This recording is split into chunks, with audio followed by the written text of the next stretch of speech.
Dahil hindi makuha ni CEO Zhang ang gusto niya, agad niyang kinuha ang isang computer.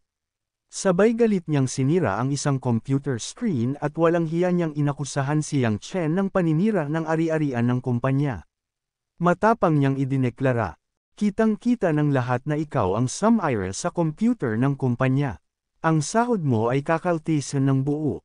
Ngunit kalmado lang na itinuro ni Yang Chen ang kanyang telepono. Naka-record pa rin ang lahat ng sinabi mo at ginawa mo ngayon, sagot niya. At bukod pa roon, ang cellphone ko ay may cloud backup feature. Hindi mo ba alam? Kahit i-delete ko ito sa phone, may nakasave pa rin sa cloud. Nag-init ang ulo ni Mr. Zhang. Napakaduwag mo, may ganang ka pang mag-record. Gaano kakapal ang mukha mo? Isa sa mga empleyado ang nagtaas ng manggas ng kanyang damit at sumagot, hindi na natin kailangang makipagtalo. Bugbugin na lang natin siya, burahin ang lahat ng backup, at pagkatapos, saka natin siya itapon palabas ng kumpanya. Handa na silang kumilos nang biglang may kumatok sa pinto. Napakunot noo si Mr. Zhang at binuksan ito, at laking gulat niya nang makita si Manager Chan mismo ang nasa pinto. Sinabi ni Mr. Zhang na sa totoo lang, balak pa lang niyang puntahan si Manager Chan upang pag-usapan ang pag-renew ng kontrata. Ngunit bago pa siya makapagpatuloy sa pagsalita, tinanong agad siya ni Manager Chan. Nandito ako upang makausap si Mr. Yang. Bakit nakakandado ang pinto sa gitna ng araw? Ano ang balak ninyong gawin kay Mr. Yang? Nagtaka si Mr. Zhang. Mr. Yang. Aling Mr. Yang? Itinuro ni Manager Chan si Yang Chen at diretsyong sinabi, siya ang Mr. Yang, ang bagong may-ari ng gusali. May balak ka bang masama laban sa kanya? Natigilan si Mr. Zhang. Hindi niya akalaing ang taong nais niyang bugbugin at paalisan ay siya palang bagong may-ari ng buong gusali. Mabilis na lumapit si Manager Chan kay Yang Chen at nag-aalalang nagtanong, ano ang nangyari? Pasensya na at na-late ako. Hindi ko dapat sinagot ang tawag sa telepono. Ngumiti lang si Yang Chen at mahinahong sinabi dito na, wala namang problema, at sakto ang dating mo. Lalong naguluhan si Mr. Zhang. Ano ang ibig mong sabihin sa pagtawag kay Yang Chen ay boss? Tanong niya kay Manager Chan. Sa harap ng lahat, formal na ipinakilala ni Manager Chan si Yang Chen. Si Mr. Yang ay nag-invest ng $2 billion upang bilhin ang buong Shinglong Finance Building. Simula ngayon, kung ano man ang sabihin ni Mr. Yang, iyon ang masusunod. Nanlaki ang mga mata ng lahat ng empleyado sa kumpanya. Hindi nila maintindihan kung bakit gagasto si Yang Chen ng ganoong kalaking halaga para bilhin ang gusali. Ibig sabihin ba, dati lang siyang nagtatrabaho rito para maranasan ang buhay ng isang ordinaryong empleyado. Isa sa mga empleyadong naisa ng hamunin si Yang Chen ay mabilis na bumulong kay Manager Chan, baka naman nagkakamali lang kayo. Marami naman sigurong may pangalang Yang Chen. Ngunit galit na sumagot si Manager Chan, tinatawag mo ba akong bulag? Hindi mo ba kilala ang sarili mong boss? Nang maramdaman ni Mr. Zhang ang bigat ng sitwasyon, dali-dali siyang lumapit kay Yang Chen at nag-apura, huwag kang magalit. Malamang, nagkaroon lang ng maliit na hindi pagkakaunawaan. Inaamin ko ang aking pagkakamali. Upang maresolba ito, babayaran kita ng doble sa iyong bonus bilang paghingi ng tawad. Nagulat si Manager Chan nang marinig ito. Hindi niya inaasahan na dati pa lang ay may atraso na si Mr. Zhang kay Yang Chen. Matapos kumpirmahin ang sitwasyon kay Yang Chen, seryosong hinarap ni Manager Chan si Mr. Zhang at sinabing, Zhang Jing, malinaw sa kontrata na ang lahat ng negosyo sa gusaling ito ay dapat na isinasagawa ng ayon sa batas. Kung hindi, may karapatan ang gusali na putulin ang iyong kontrata, at obligado kang magbayad ng 3 beses na halaga bilang compensation. Nakalimutan mo na ba ang clause na ito? Pagkarinig nito, agad na pinakinig ni Yang Chen ang kanyang na-record kay Manager Chan. Sinabi ni Yang Chen na meron siyang ebidensya, pakinggan nila ang record, sinasabi sa record na, Yang Chen, gusto mo ng komisyon. Sige, pero bumalik ka na lang sa trabaho. Hanggat nakakakuha ka ng kahit isang deal bawat buwan, bibigyan kita ng 10,000. Ano, ayos ba? Natigilan si Zhang Jing at nagmamadaling nagmakaawa. Mr. Yang, pakinggan mo ako. Hindi natin kailangang umabot sa ganito. Kalimutan na lang natin ang nakaraan. Handa akong bayaran ng triple ang bonus mo. Burahin mo na ang recording. Nakakalukong ngumiti si Yang Chen kay Mr. Zhang at sinabi, hindi, gusto ko lang kunin ang nararapat para sa akin. Ni isang sentimo, hindi ko hihigitan. Sabay matikas siyang tumalikod at naglakad paalis ng opisina. Sabay sabi kay Manager Chan, iiwan ko na sa iyo ang lahat. Siguraduhin mong magiging maayos ang resulta para sa akin. Tumango si Manager Chan, maaari kang magtiwala sa akin. Aayusin ko ito ng maayos. Ngunit bago tuluyang makaalis si Yang Chen, biglang sumigaw si Mr. Zhang sa kanya na tumigil, sabay hamarang ito sa kanya. Sa galit, sinabi nito na, inamin ko na ang kasalanan ko. Bakit mo pa kailangang itulak ako sa ganitong sitwasyon? Dapat palagi kang nag-iiwan ng daan ng pag-urong para sa sarili mo. Baka balang araw, ikaw naman ang mahulog sa mga kamay ko. Ngunit hindi natin nagsiyang Chen. Hindi ako kailanman nag-iwan ng daan ng pag-urong para sa sarili ko. Kung ganoon ang iniisip ko, hindi sana ako nagbitiw sa trabahong ito, ngayon, umalis ka na sa daan ko. Sinabi pa dito ni Mr. Zhang na ganoon ba, hindi na natin ito mapapag-usapan pa, ngunit nagalit lang lalo si Yang Chen at sinabi dito na sino ka para pag-usapan pa ito ngayon. Dahil dun, napagtanto ni Zhang Jing na wala na siyang magagawa. Kaya naman, pumarap siya sa mga empleyado at buong yabang na sinabi. Makinig kayong lahat, kung sino man ang makakaagaw ng telepono ni Yang Chen, bibigyan ko agad ng 50,000 yuan. Ngunit wala ni isa sa mga empleyado ang kumibo. Nanatili silang tahimik habang nakatingin lamang kay Mr. Zhang. Dahil sa wala pa rin ang gumagalaw, itinaas pa niya ang gantimpala. 100,000. Agawin niyo lang ang telepono niya, at bibigyan ko kayo agad ng 100,000 cash. Dagdag pa, dodoblihin ko pa ang sahod niyo. Gayunpaman, nanatiling tahimik ang lahat ng empleyado. Walang sino man ang naglakas loob na sumunod sa kanya. Ngumiti si Yang Shen at sinabi, Zhang Jing, sa tingin mo ba may kredibilidad pa ang mga salita mo? Ni hindi mo nga ako binayaran ng komisyong nararapat para sa mga order na ginawa ko, tapos inaakala mong tutuperin mo ang mga pangakong ganyan. Akala mo ba lahat ng tao ay tanga? Narinig ito ni Manager Chan kaya agad niyang kinuha ang kanyang telepono. Agad niyang tinawagan ang mga tauhan ng gusali at opisina. Sabihin mo sa lahat ng empleyado sa opisina at sa security ng gusali na pumunta agad sa 15 palapag. 10 minuto ang lumipas at nagtipon na ang lahat. Ang mga babaeng empleyado ay nag-uusap-usap pa rin, nagtataka sa nangyaring kaguluhan.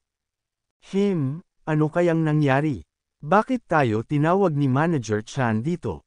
Sinagot siya ng katabi niyang babae, wala akong ideya. Ang lahat ng security guard ay andito rin. Kaya naman nagawa kaya ma-offend ni Jingyan si Mr. Chan. Itinuro ni Manager Chan si Zhang Jingyan at nagsalita ng madiin, ngayon, tingnan natin kung sino ang may lakas ng loob na galawin si Yang Chen. Basang-basa na ng pawis si Zhang Jingyan sa tindi ng tensyon. Samantalang tinakpan ni Yang Chen ang bibig niya at nagsabi, iiwan ko na ito sa iyo Manager Chan para hawakan ang sitwasyon. Sumagot si Manager Chan, huwag kang mag-alala, maayos kong aayusin ang lahat ng ito para sa iyo. Lumapit si Yang Chen sa mga empleyado ng advertising company at seryosong sinabi, dahil nandito na rin ako para singilin ang mga dating atraso niya, ngayon na ang pagkakataon yung gumanti at kunin ang nararapat sa inyo. Dahil kapag nalugi na siya, baka hindi niyo na makuha ang dapat para sa inyo. Biglang naglabasan ang mga hinaing ng mga empleyado. Pinipilit niya kaming mag-overtime ng walang bayad. Sambit din nga isa, pinapapirma niya ang finance department ng mga peking kontrata para makapagnakaw ng pera.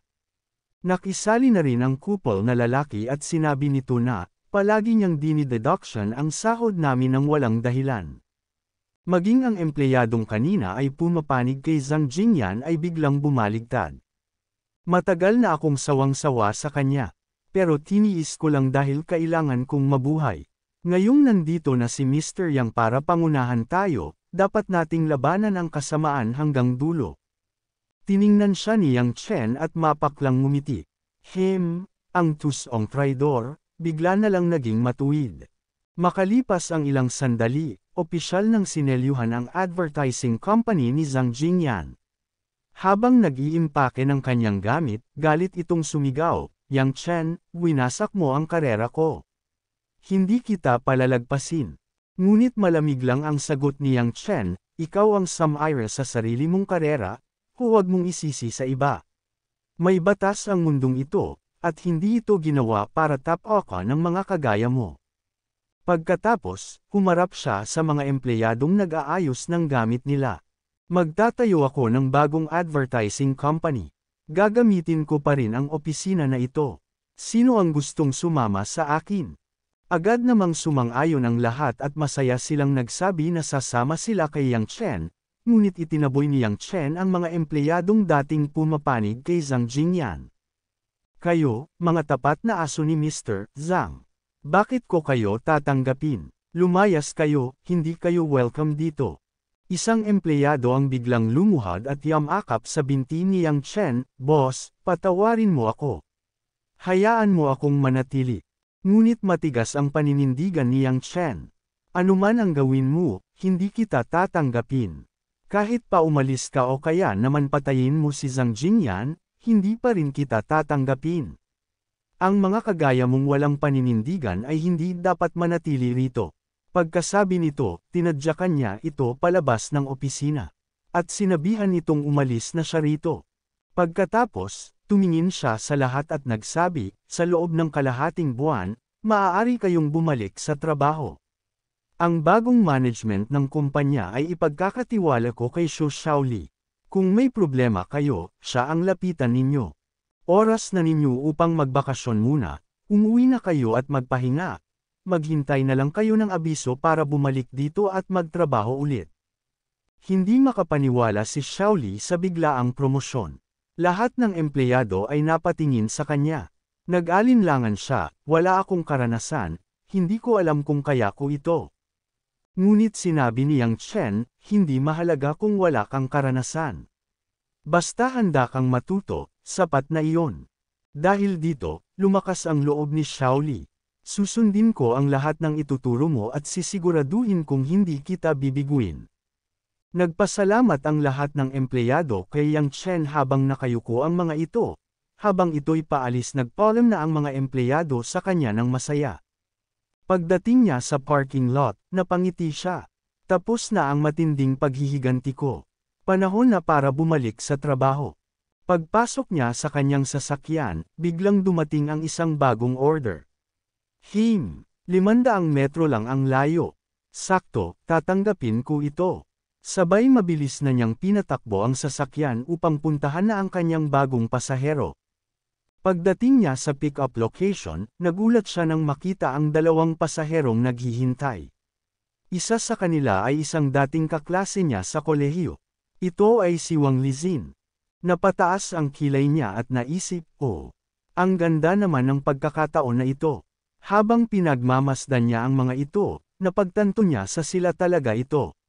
Sabay binuksan na ng babae ang pinto, sabay sumakay na sa kotse.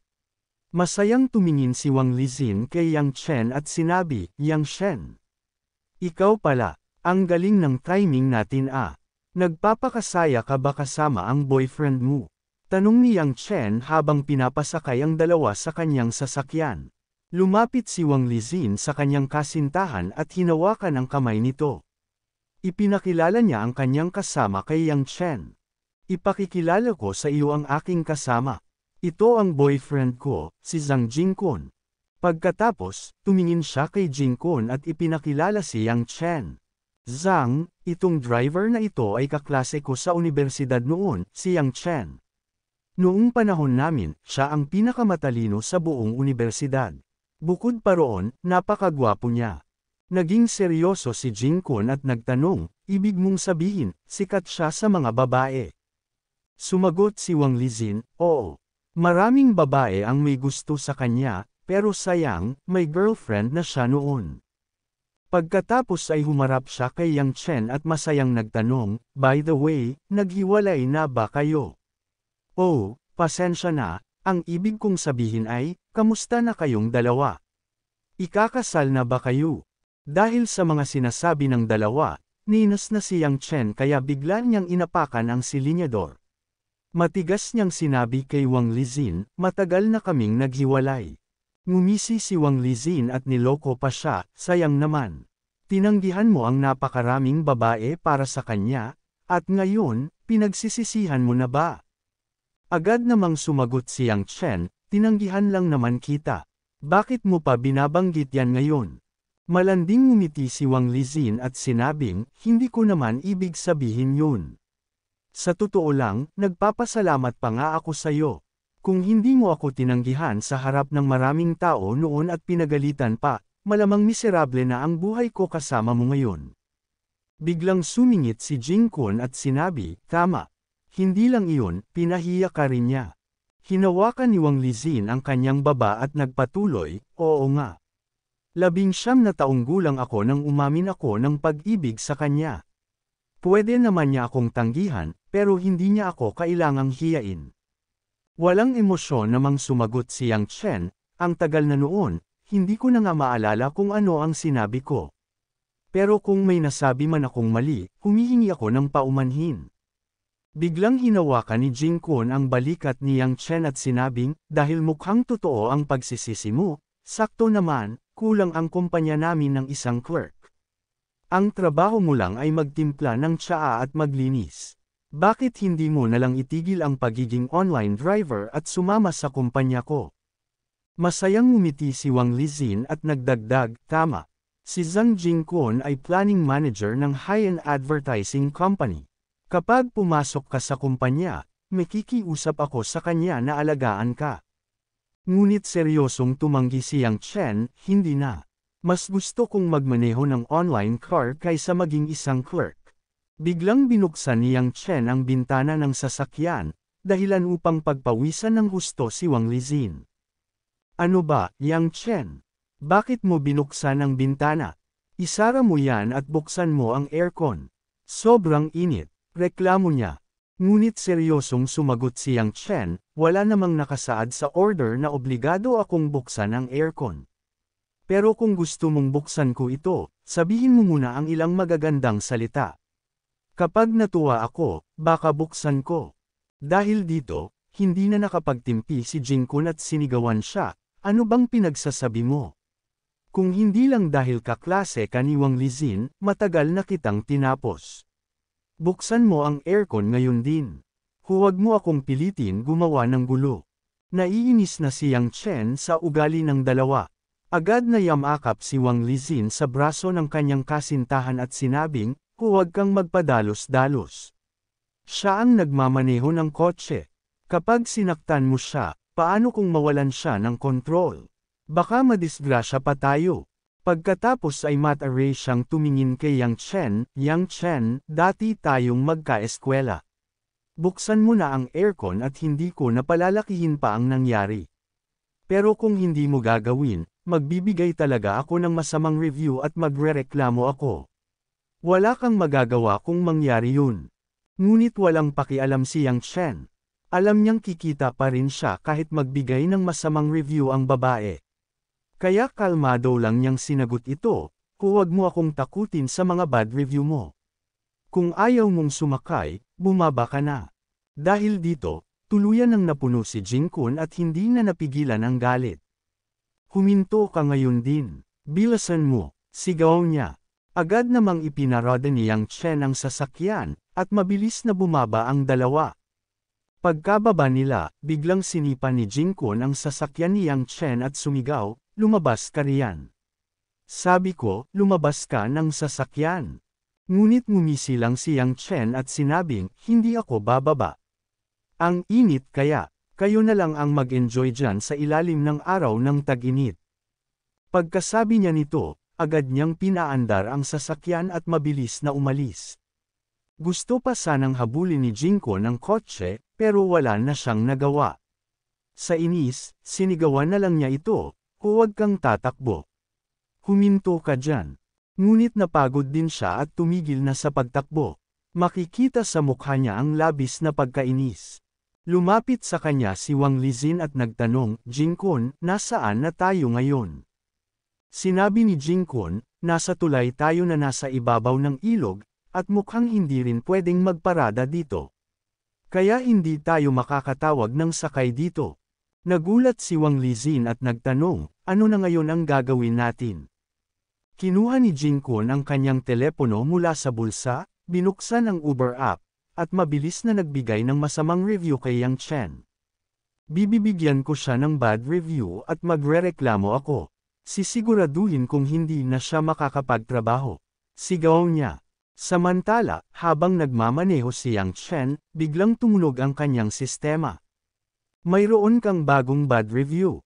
Binabati ang host sa pagtanggap ng masamang review. Gantimpala ng sistema, 2,000,000 yuan sa cash. Nang mabasa ito, natuwa si Yang Chen sa kanyang natanggap. Mukhang masarap ng maarawan sa ibabaw ng tulay ngayong tirek na tirek ang araw. Naisip niya. Habang binubuksan niya ang kanyang cellphone, nakita niya ang pag-uusap sa kanilang group chat. Ang pinakataas na mensahe ay galing kay Wang Lizin. Lumabas ako ngayon at nag-book ng sakay kay Yang Chen. Akala ko bilang magkaeskwela, magtutulungan kami. Pero anong ginawa niya? Itinapon niya ako palabas ng kotse sa mismong tulay. Nag-reply si Luna at nagtanong, anong nangyari? Yang Chen, bumalik ka na naman sa pagiging online driver. Sumunod namang nagtanong si Wu Tao, Yang Chen, anong nangyayari sa'yo?